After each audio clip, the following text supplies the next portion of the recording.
Hi guys. So mo niyang mais guys, ng gitanom og February. So this is sweet corn na mais. So padulong na siya nga, pwede na siya masungag pero ako pa siyang gulangon para nice. Yan. So pang isahang kain lang to guys. Na kini 1, 2, 3, 4 dito 5 6 ano siya, gamay ra gid siya, gamay ra nga punuan, dili kay siya daghan. So atong i-try og harvest diri guys, mang harvest ta, let's go. So kaning diri matong harveston. Okay guys, kani siya.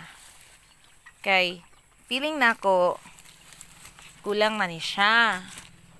Okay, si laya na, action. So kanilaya na siya, pwede na ni siya makaon. Kana sad pwede na. So makatilaob na taani, makasungag na.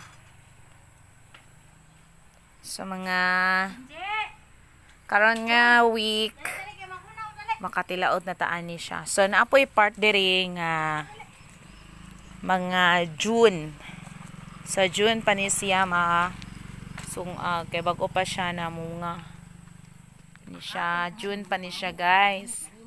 So wala siya gadungan og pamunga pud, naapod siya bago pa namunga, naapoy nauna og kapamunga. Kana siya. So, mga June, first week or second week of June, pwede na siya makaon. Yes. So, bata pa kaayo. Pareha, pakabataan ni mo. Sana all. Yan. Muna ako mga mais. So, magugi ra gitag tanong guys, nakakaon ra kita. Diba? Na mga sweet corn. Muni ako ang hobby every pauli na ako gan sa school sa diri ko. So muni siya ako ang mais. So dapaw na siya, katul na siya. So mga tunga-tunga sa June, pwede na ta makakaon ana. Pang dalawahan siya nga lungag. Yan.